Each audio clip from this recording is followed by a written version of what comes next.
everyone. So I'm going to go ahead and get us kicked off with some basic information. I want to thank all of you for joining us for the SMART 101 faculty webinar. Today's webinar consists of a briefing of the SMART Scholarship Program and followed by a Q&A session. Before I introduce you to the speakers, I'd like to go through some administrative notes. First and foremost, if you're using a phone line, please make sure that your audio is linked. If you do get dropped from the Zoom call, just feel free to dial right back in. All participants are muted upon entry. So any questions that you have or would like to be answered throughout the session can be addressed in the Q&A feature at the bottom of your Zoom screen. And then lastly, this webinar is being recorded and will be provided to you after completion. And now I'd like to briefly introduce you to our speakers who will brief you on the SMART Scholarship Program. First, we have Dr. Brandon Kokenauer, and he is the SMART Program Manager who was previously a researcher at the Naval Air Warfare Center Aircraft Division and also a Phase 3 SMART Scholar. We also have Ms. Dima Kaunan as the Outreach Administrative Support for the SMART Program and has worked with this program for over 4 years. So with that, I'll now hand over the next part of this webinar to Dr. Kokenauer to kick off this informational webinar. Over to you. Thanks, Jess, and thank you all for joining us. One of our main motivations of holding this event is, we do a lot of outreach to students and engaging students and helping them understand what a career path through the DoD might look like and how to perhaps achieve that through a SMART scholarship. And we're trying to make a more concerted effort to also help you, the faculty and staff, who are in many ways in a closer position to assist students and are engaging with students on a daily basis. So we appreciate you taking some time to come in and hear a little bit more about the program and hear what we have to offer, not only your students, but yourselves. Just to give you a little bit of context in where the SMART program fits in within the DoD STEM and workforce development ecosystem. So the National Defense Education Program, colloquially known as DoD STEM, is charged to be the investment for the Department of Defense in STEM education, going all the way back, not just at the undergraduate and postgraduate level, but also into the K-12 space. So DoD STEM is providing lots of grant opportunities for academic institutions, nonprofits, internally to the DoD labs to support educational programs, internship programs, bridge programs, training and professional development, STEM activities for underserved communities, you name it. So the SMART program is one piece of that DoD STEM effort, as you see over there on the right, where we provide pathways for students who are in that STEM ecosystem in the K through 12 space, and offer them an opportunity to pursue a STEM degree and then be employed by a DoD laboratory agency upon completion of that degree. So we're excited about our mission and how we fit into this overall ecosystem. And we appreciate you being here today to hear a little bit more about the SMART program specifically. So for that, I'm going to turn things over to Dima. Awesome. Thank you, Brandon. So again, welcome everyone. I'm going to go through basically what the program is, some of the requirements and benefits that we do let our students and applicants know. And then I am going to dive into a lot of the ways that faculty specifically can help students, and then some opportunities for faculty at the end as well on how to get involved with the program. So to get started, so what is SMART? SMART stands for Science, Mathematics, and Research for Transformation. It is a Department of Defense funded scholarship for service program. So the SMART program is a one-for-one commitment, which means essentially for every year of funding a student receives, they then will work with the Department of Defense full time for that same amount of time. And so the SMART program essentially will recruit new talent to increase the overall DoD civilian workflow and workforce. And then, of course, enhance the existing DoD civilian STEM workforce as well. So we provide funding for bachelor's, master's, and PhD students across 21 STEM disciplines, which we'll go over in a couple slides. And the funding we provide is between 1 to 5 years for the bachelor's, master's, and PhD degrees. So to begin, I'll go over some of the requirements to apply and then some of those benefits. So in order to apply, applicants do need to be US citizens. There are some exceptions, so they can be citizens of the UK, Canada, New Zealand, or Australia. And then applicants also need to be 18 years or older by the time that they're offered an award. They do need a minimum 3.0 cumulative GPA on a 4.0 scale. So you need that in order to apply, but then also scholars need to maintain that minimum GPA if offered an award. Students also need to be pursuing a degree in STEM, and we'll go over what those are in a couple slides.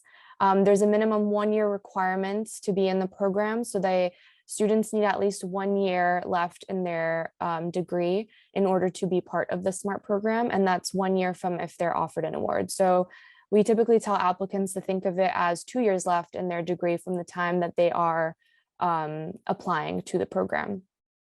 And then they need to be able to obtain and maintain a security clearance, which we will go over in a couple slides, but they do not need to have the security clearance once they apply. That's something that they just need to be able to obtain and maintain, and it's the sponsoring facilities that will initiate that clearance process if they are offered an award. So moving on to our benefits, a lot of our great benefits, again, as part of a scholarship for service program, includes that full tuition. There's no cap on tuition, and I'll go over in the next slide kind of what the tuition looks like, and as well as the annual stipends. So tuition is provided, no cap on tuition, and then on top of that tuition, we provide students with an annual stipend, and that varies by degree level. On top of those benefits, we also provide a book and health allowance. The book allowance is about $1,000 a year, and then health allowance is $1,200. Students are also provided with an experienced mentor once offered an award. And then the last two components, summer internships and then employment at a DoD lab or agency.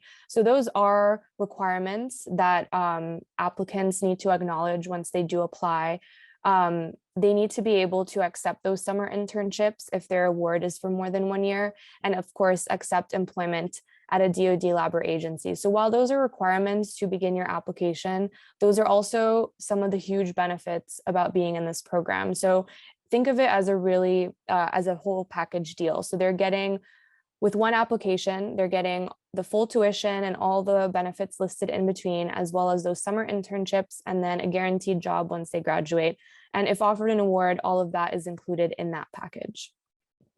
So moving on to, I'm going to dive into some of the tuition and stipends. And so in the past, talking to faculty, we thought it was a little important to kind of explain how this tuition process works, especially for those working closely with your students who might be applying or might have been offered an award as well. When students are offered an award, and we'll go over the timeline, but they do have a certain period where they're processing their paperwork or completing certain required paperwork upon receiving the award. And a part of that package is they will receive a sponsor letter sometime in July of the summer that they're offered an award. With that sponsor letter, students will need to provide it to their bursar's office, and so provide that directly to the school so that the university can invoice the SMART program. And so essentially the tuition is paid directly to the university, and that includes all educational expenses. So in addition to that tuition, and this will be separate as far as payment wise, students receive stipends, and those stipends vary by degree level. So you'll see here on the right, a bachelor's student will receive $25,000 a year, master's is 33, and then PhD is 38. And those are paid directly to the student every month, depending on their degree level. Hey, Dima, I Yeah. just wanted to add here for those of you that may be more used to funding students through other federal grants, say from the NSF. This is one thing that I think is a little bit different than some of those other programs, in that you don't have to worry about anything when it comes to paying the student. SMART's paying the stipend to them directly. We are interfacing with the academic institution to pay tuition, and so you don't have any of that responsibility with your own finance office to fund any of your students that do happen to get awarded a SMART scholarship. Yes, definitely. Great point there.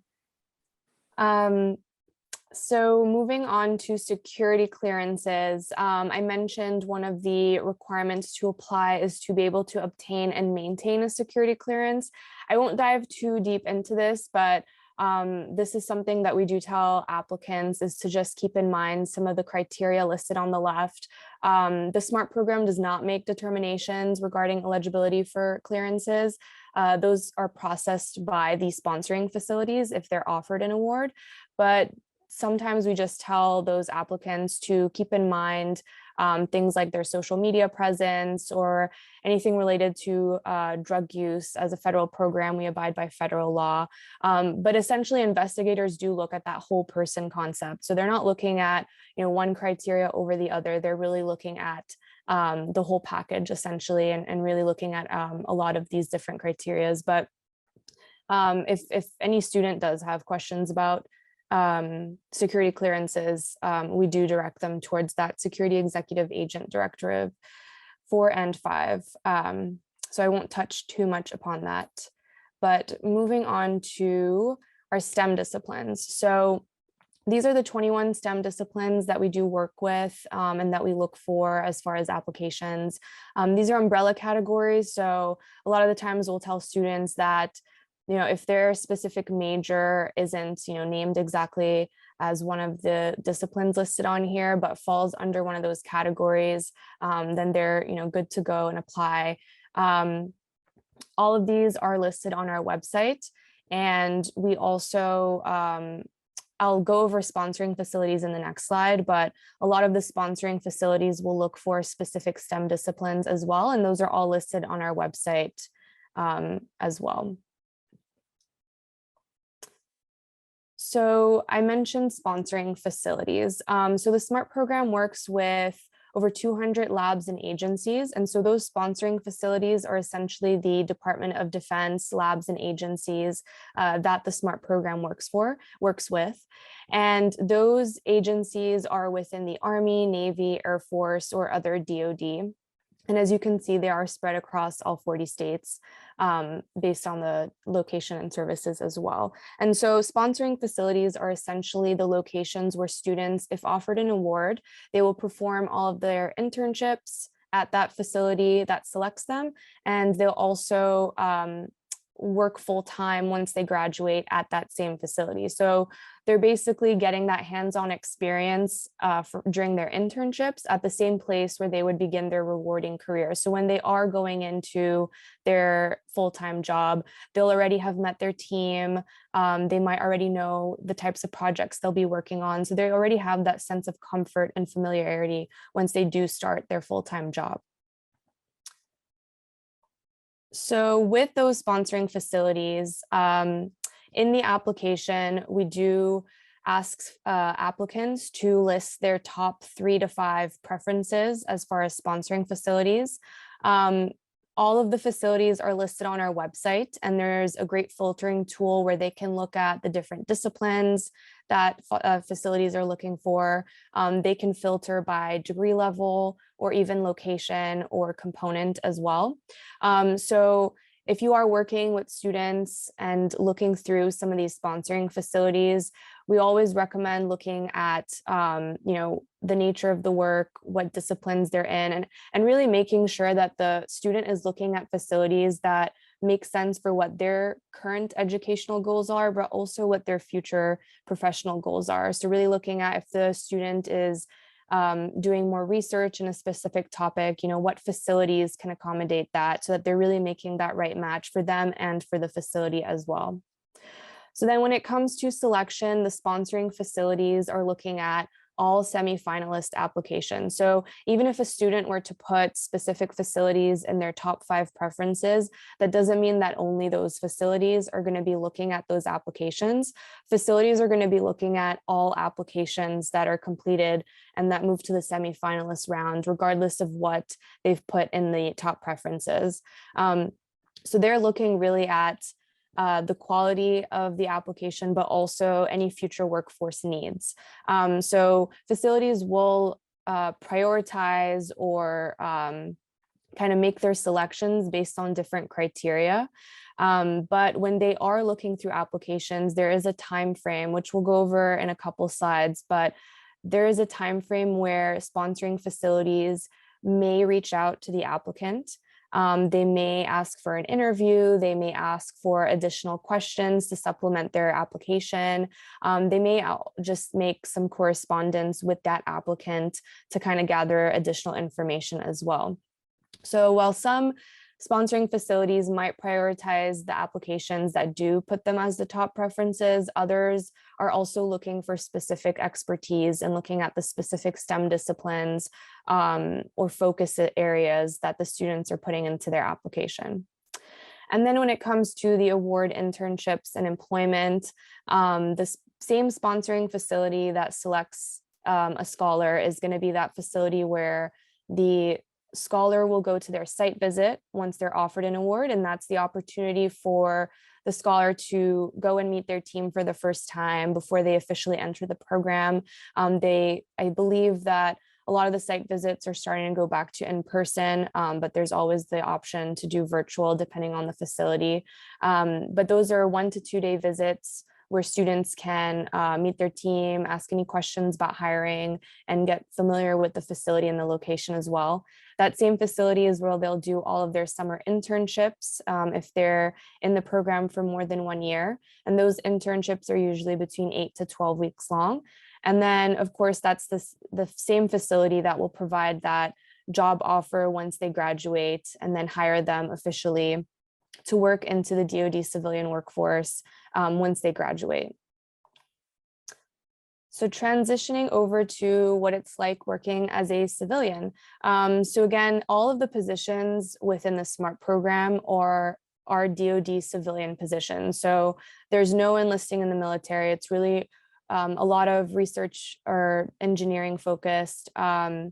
And our scholars are, completely DoD civilian employees once they're hired by the sponsoring facility. So some of the benefits, as you may or may not know, the DoD is at the forefront of modernization and is responsible for solving our nation's most complex challenges and really developing that next generation of defense technologies as well. So some of the benefits include job stability, professional development, career mobility, and then there's also a really great work-life balance working with the Department of Defense.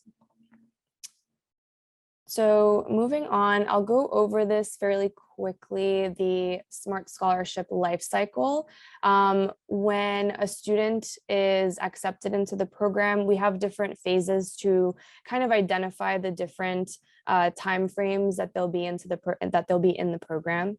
So phase 0 is what we call the awards phase, and that's when they've been offered an award, and then there's some requirements that they need to complete during that time. So they'll need to accept the award, hopefully, and then perform their orientation, site visits, and then the background checks are initiated.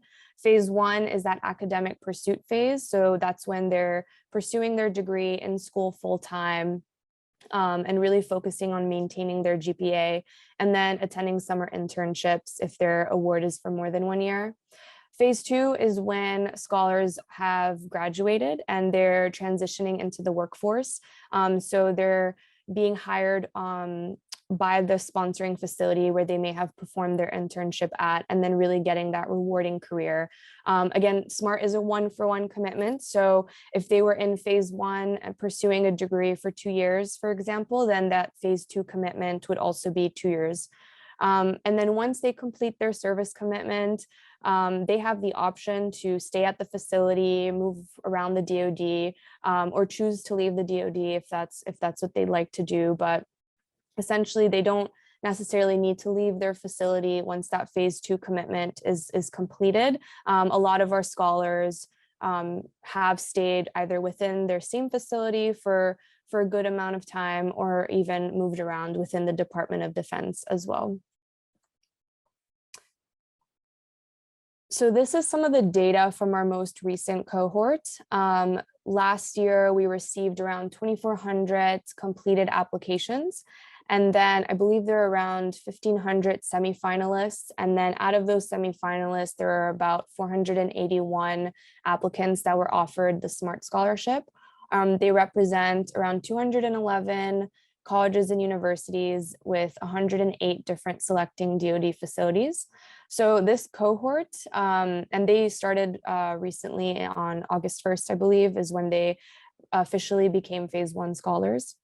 But so this newest cohort marks the program's largest and most diverse cohort, with approximately 38% of new awardees identifying as a minority, ethnicity, or race. And then female scientists and engineers account for 35% of the cohort. So definitely a really great achievement, and we want to, keep seeing those numbers go up. And then on the left-hand side, we do have a breakdown of the different disciplines that represent our new cohort.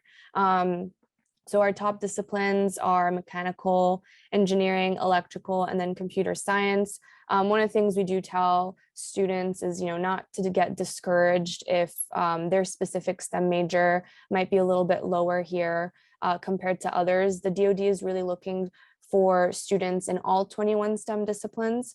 A lot of the times we might not get enough applications from specific disciplines, and then the DoD needs change year to year as well.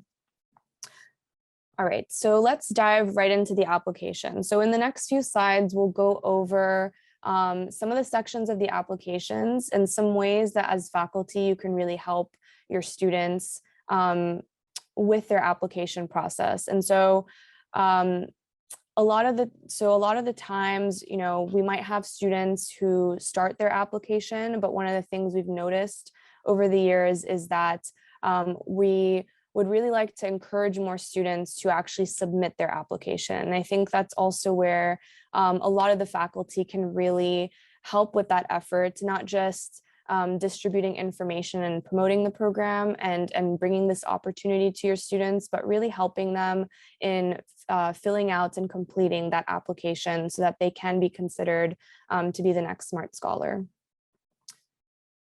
So the application is currently open, and the deadline to apply is December 1st. In order to apply, students will need to go to our website and submit our registration page to kind of begin that process and make sure that they meet all of those basic eligibility requirements that we went over earlier. So first, for references, the application does require a minimum of 2 letters of recommendation per applicant. So within those letters of recommendation, we encourage, whether it's faculty, advisors, mentors, or supervisors to discuss any of the applicant's career and educational goals. One of the things we tell students is to make sure that when they are selecting their reference providers, that they're ensuring that that they contact the reference provider that they'd like to select before putting their information into the application. And then 2, that they're looking for individuals who can speak to these criteria, who can speak to the students' future goals, ambitions, what they've worked on in the past, what they'd like to work on in the future. And then as a note, if you are on the line and you are a reference provider, we do ask that those letters of recommendation are on official letterhead and then saved as a PDF so that it can be uploaded into the student's application. And so those letters of recommendation are due by December 1st. we highly recommend that you try and get those in earlier if possible, just to make sure that you are meeting the deadline.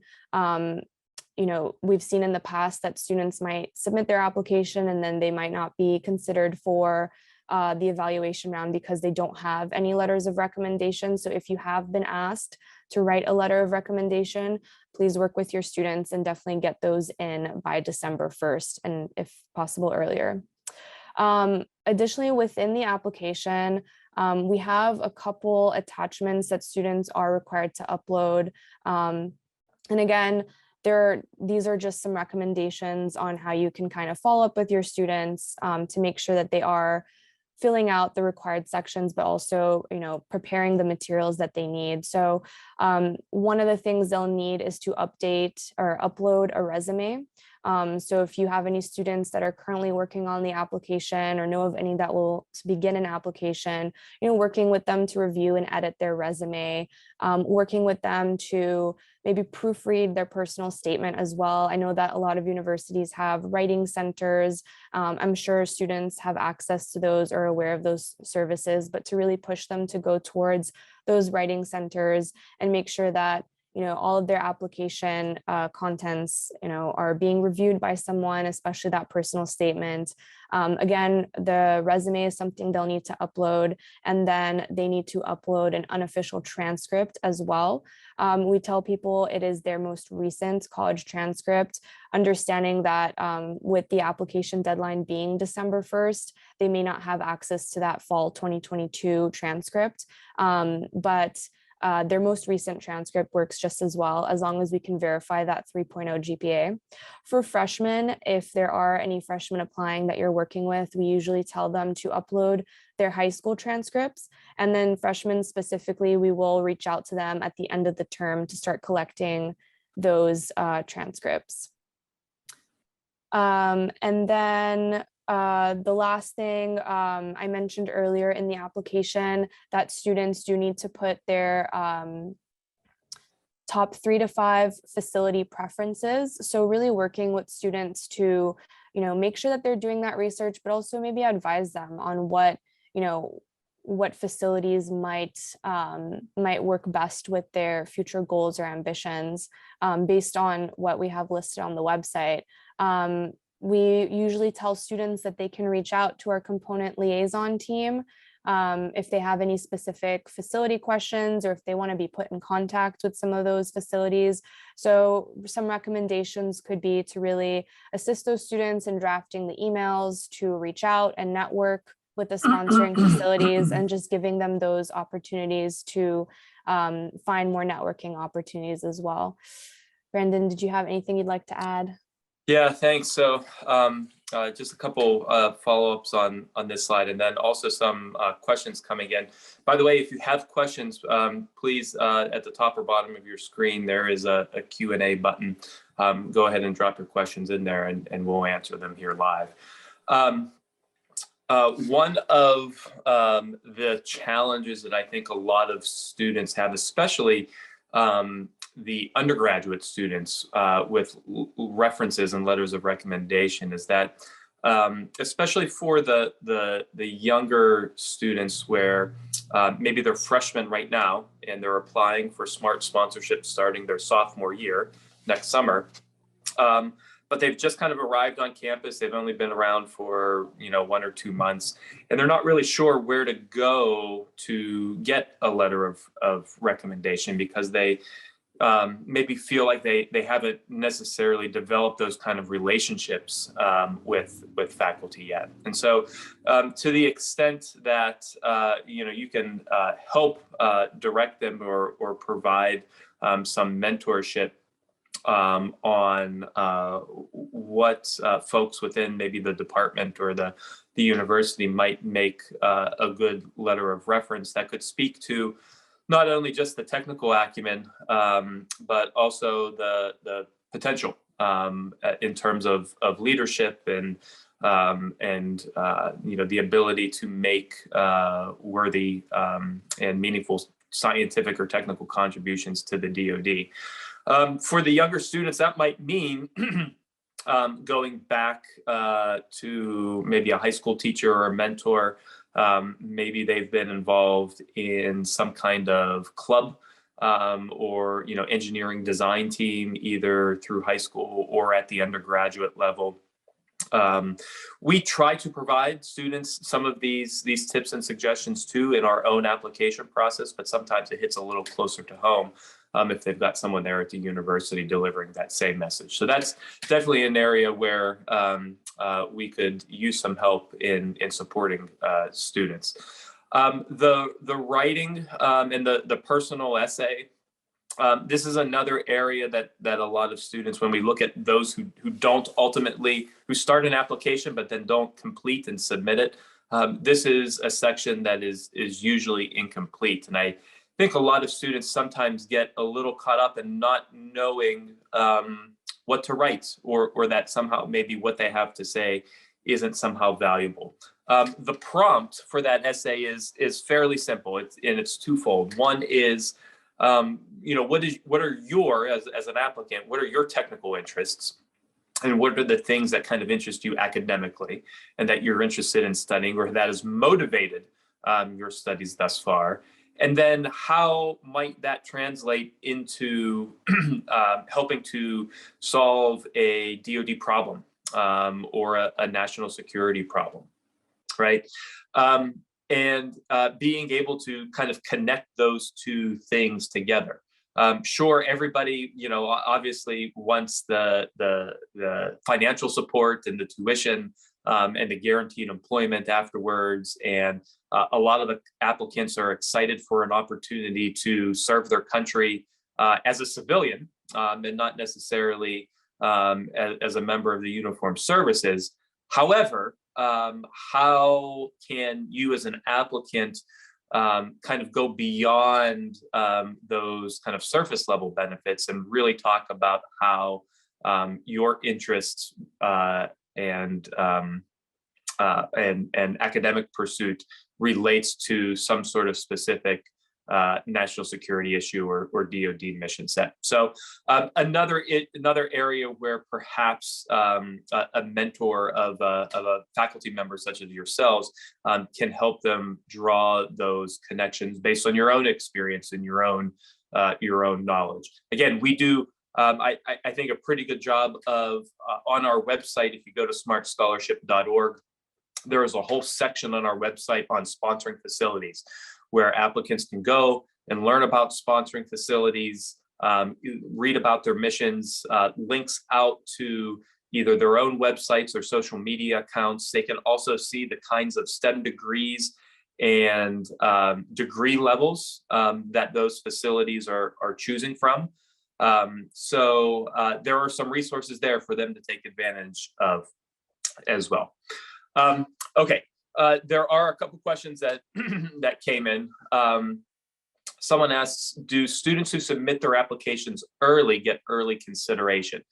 So I think Dima has a slide on this next. And Dima, actually, do you want to go there while I'm talking through that? Yes. Here is our application timeline. So we are in the application period right now. The portal opens August 1st. It closes December 1st. Whether you start and complete your application on August 1st, or you wait to hit submit until November 30th, you are, there is no kind of ranking depending on when you submit your application. So anytime you submit during that window, you are, as long as you meet the eligibility requirements, U.S. citizen, 18 or older, 3.0 GPA, things like that, your application will go into the evaluation stage, which happens in January. After the evaluation stage, there is a small down select where we'll choose the top 50 to 70% of applications as evaluated and scored by our evaluation panel. And then those semifinalists applications go out to all of our DoD sponsoring facilities. And then it's the sponsoring facilities, as Dima has alluded to, that are really the ones who are choosing and kind of making their own draft lists, so to speak, on who they would like to ultimately sponsor and hire as a future employee. So the SMART program isn't making those decisions. It's the sponsoring facilities and laboratories who are ultimately going to hire those students that are determining who they would like to see be awarded a SMART scholarship. We get all of those draft lists from all of our sponsoring facilities rolled back up to the program office, and then our job at the program office is to award as many of those as we can, given the budget that we have each year. So there's no preference for getting an application in early, though a lot of students will be ready to go once that application portal opens up on 1st of August, and they're anxious to get those applications in early, and then they don't have to think about it anymore. Others will wait and tweak and care for it and shape it over the entire fall and submit it once at the end. The key is not necessarily when you hit submit, but that you do hit submit, and then two, you take into account some of these tips and tricks that Dima is telling you about now, and that we talk a lot about in our informational webinars to ensure that your application is competitive, so that it stands out from the crowd. Someone else asks, for the resume, does it need to be in a federal format with supervisor info, pay, full-time, etc.? No, not really. It doesn't have to be. You're not necessarily applying for a civilian position like you would if you went on to usajobs.gov or something like that. Really, just looking for a resume that's able to articulate where the student is at in their academic pursuit. Perhaps they've had some leadership opportunities, internship experiences. So any kind of resume that the career services might be coaching students on as they're going out to pursue employment broadly, I think would certainly be appropriate. And then one last question here, and Diva, then I'll let you finish up with some other insight into the application cycle. Is there a way to get information on the cohort of SMART scholarship recipients, graduate level, PhD course of study, the topic of research, and the sponsoring facilities? This would be helpful to provide a current snapshot of active supported areas and sponsoring facilities. So yeah, that's really great. So a little bit of this information was shown earlier. About half of our scholars each year are at the master's and the PhD level. Not all of them are, actually, and Dima, maybe you could go back a bit. So not all of them are coming to graduate school with a research topic already picked out, right? Some of them might be finishing up the bachelor's. They know they want to go on and get a PhD. They have an idea of what area they want to pursue, but they don't necessarily know what that niche and area or dissertation topic is. That's fine. And that's also a bit of a difference between the SMART program and, say, like the NSF graduate research and fellowship program, where we're not necessarily evaluating the student on their research proposal, though elements of that could certainly be included in the personal statement. That would be certainly helpful for the sponsoring facilities as they're going to learn more about the candidates. But we're not necessarily passing judgment on, this research is valuable or more valuable than student B. So the best thing to do, I had Dima put this back up here so you can kind of get an idea of what STEM disciplines some of our sponsoring facilities are selecting from the most. But it changes and varies a bit year to year because, again, this is driven by the sponsoring facilities. And so, for example, as we add more sponsoring facilities in the biosciences and biomedical research, things like biomedical engineering and behavior neurosciences, things like that, chemistry, chemical engineering, those numbers will likely increase as dictated by the needs of the sponsoring facilities. Another great way, like I said, is to go to the website and browse the sponsoring facilities. And we've made it a little bit easy, so you can kind of do Amazon shopping for sponsoring facilities, right? So if you're a PhD student or you want to go get a PhD, you can go and filter by the sponsoring facilities that are involved in basic and applied research. And that will pull up the AFRLs, the Army Research Labs, the Navy Warfare Centers, the Army DevComs that are involved at that basic and applied research level. You probably don't want to, as a PhD, you might not necessarily be as interested in, say, the depots or the maintenance centers where it's a little bit more mature work that you're doing, supporting existing technologies or sensors or platforms that are in service already. So the website gives applicants a way to kind of start at that. They can also see the kinds of degrees that sponsoring facilities have selected from in the past. So, for example, an AFRL directorate might only take exclusively master's students and PhD students because that's the kind of work that they're involved with.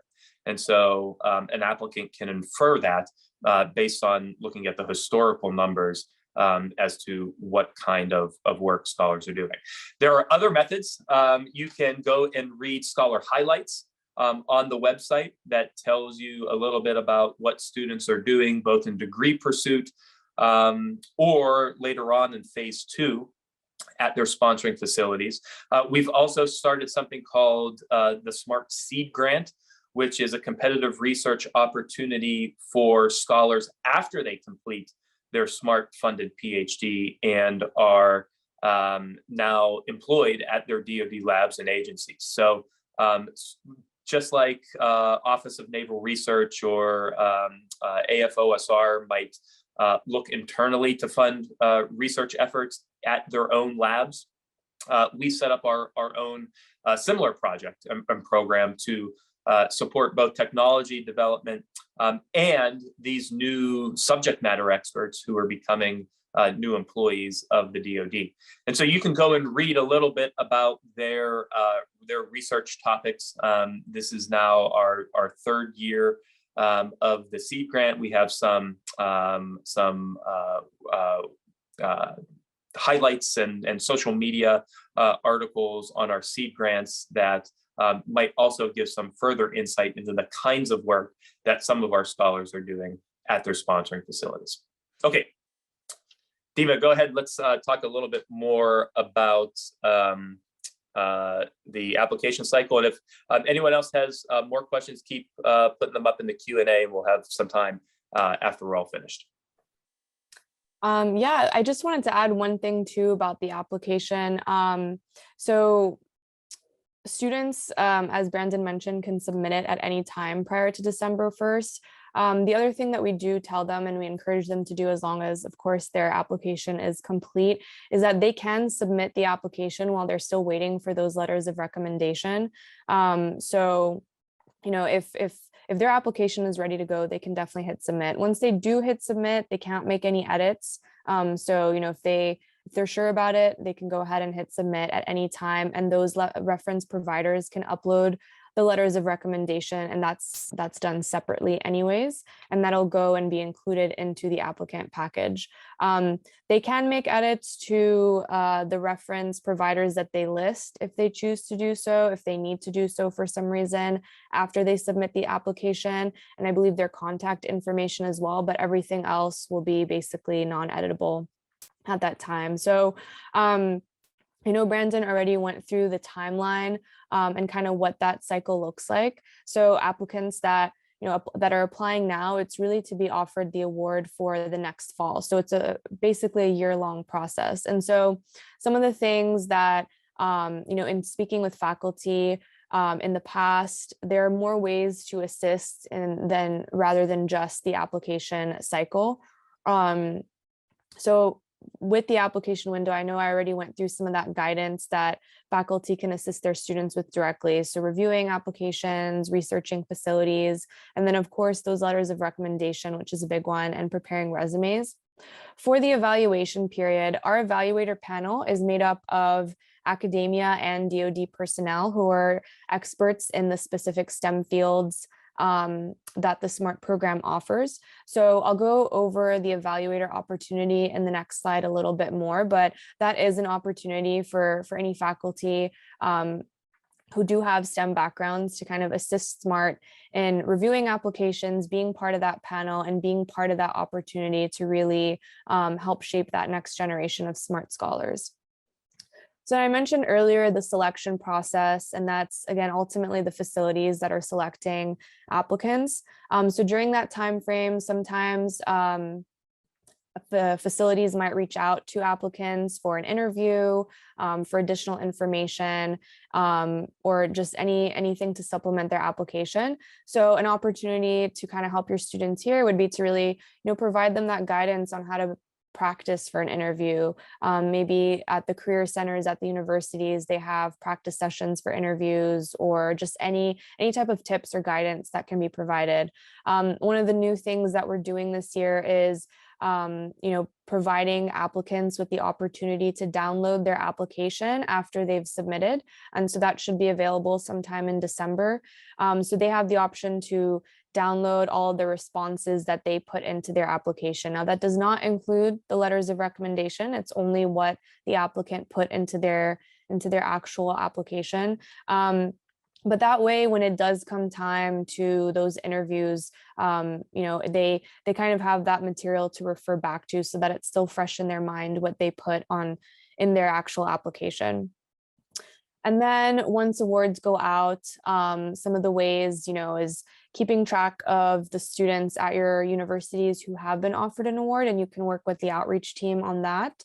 And then applicants do have, I think it's about 2 weeks to accept or decline the award. And then there's some paperwork and some documents that they need to review and then submit back to the program. So it's another opportunity where you can continue to assist and provide some guidance to those students who are in that process of also accepting the award and reviewing that material. And then in preparation for the site visits, potentially help your students prepare any questions or get ready for their site visits, especially for students who this might be their first real job, or they're entering the workforce for their first time. So what are the kinds of questions that they might want to consider or think about when they're going into that site visit and meeting the facility POCs or points of contact for the first time? So with that, and I'll just add before I dive into evaluators, so we do have an on-campus support initiative, and I'll go over some more resources that we have at the end. But I did want to say that if you are able to be a resource for students at your university who are applying to the SMART program, please send us an email to outreach@smartscholarship.org, and it'll be on the last slide. But we have been sending emails to applicants at specific universities who have those on-campus volunteers, so that they can reach out to those on-campus support volunteers and kind of get additional guidance and assistance through their application process. So if that is something you're interested in, definitely send us an email, and then that contact information will be at the end. All right, so with that, I did want to talk about the opportunity for faculty to get involved with the program as well through the evaluator process. So the evaluator registration is currently open right now, and the deadline to apply is November 11. So you can register to become an evaluator on our website. And so that's smartscholarship.org. You'll see a button that says evaluators, and you'll fill out some basic information and register for that process. If you are selected to be an evaluator, you'd be notified in December if that is approved. And then applications are assigned to evaluators in January. So evaluators will have about 3 weeks to review and then score applications. Once you are approved to be an evaluator, we will provide all the guidance and the criteria that's needed, and again, assign the applications to the specific evaluators. For academic reviewers specifically, there is a stipend that is provided, and that's $250. So benefits of being an evaluator is, really helping to build that STEM community and really giving back to the students. As an evaluator, you'll also be able to kind of see what the insights into the application are. You'll be able to kind of get an idea of what the criteria is, what is being looked at with regards to the application, and really help your students in the long run that way. Evaluators will rate the relative elements and comment on each application. And then just as a reminder, so the panel of evaluators is made up of academic professionals or federal agency employees with expertise in STEM disciplines. So if you are interested in becoming an evaluator, we'd really appreciate it. And you can either register online, or you can also send the outreach team an email, and we will definitely send you any of the resources you need. So Brendan, I don't know if you had anything you wanted to add about the evaluator process. There was one question that came in while you were talking about how many applications do evaluators review. A lot of that can be dependent on one, how many evaluators register, one, how many evaluators have a particular STEM discipline expertise, and then how many applications were received within that STEM discipline. So I think it would probably vary according to STEM discipline. But Dima, do you have any rough numbers to give folks some context? Yeah, I believe in the guidance we say that they could be assigned up to 30 applications, but of course that number varies based on the criteria that you listed. I think last year we had a really great evaluator turnout, and I know some colleagues of mine in high traffic areas like electrical engineering commented that they were only asked to do 5 or 10. So it can vary depending on the STEM discipline. Computer scientists out there, we got a lot of computer scientists, so that might be a little heavier in that area. Awesome. Anything else about evaluators before we move to the final slide?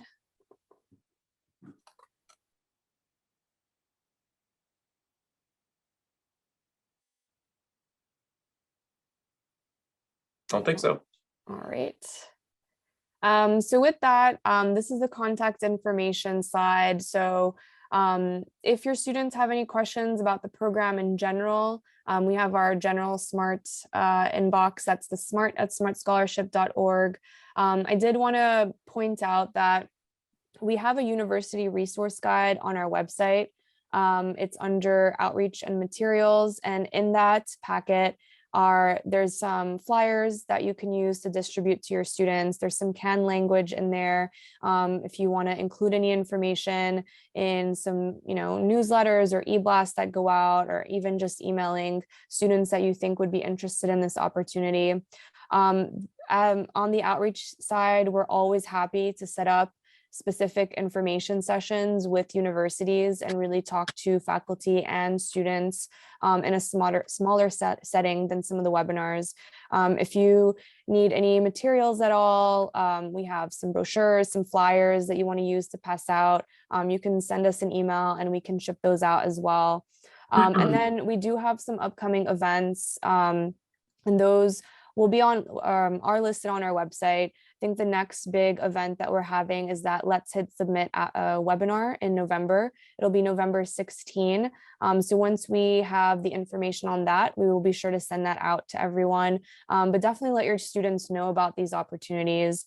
And again, if you are interested in being that on-campus support volunteer for your students, please email the outreach team. So that's outreach@smartscholarship.org. And we'll be sure to include you on that list. And if you can register to become an evaluator and are interested in shaping the next generation of smart scholars, please register for that opportunity by November 11.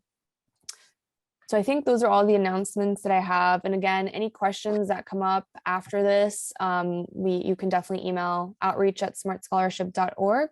But with that, I think we have a couple more questions, if I'm not mistaken. Yeah, from the Q&A here, someone asked, can international students apply? In limited circumstances. So if you go to the website, we do accept applications from Five Eyes member countries, Canada, UK, New Zealand, Australia. But that's mainly because students, when they complete the scholarship, need to obtain and maintain a security clearance, and that usually requires US citizenship. Dr. Stubbs is here. Hi, Dr. Stubbs. Thank you for joining us. She's just saying hi. Dr. Stubbs, former program manager for the SMART program here within OSD. Thank you for joining us, and sending the message back to students where you're at.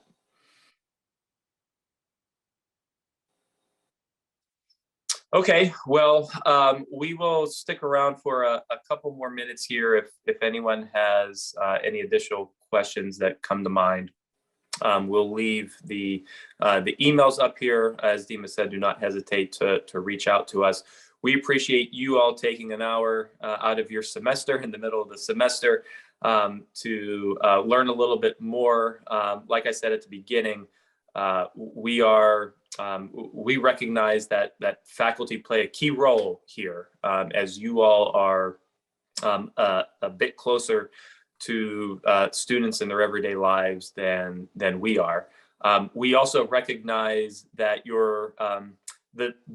what you're being asked to do is significant, right? In the many hats that you all wear as teachers, mentors, scholars, servants to your academic institutions and your disciplines, researchers. So we appreciate the time that you want to invest in the students, and we are here to help you help them. So anything that we can do, we're just an email away. Okay, thank you everyone for joining us. Like I said, we'll be around for a few more minutes if there are any last minute questions. Otherwise, thank you for attending.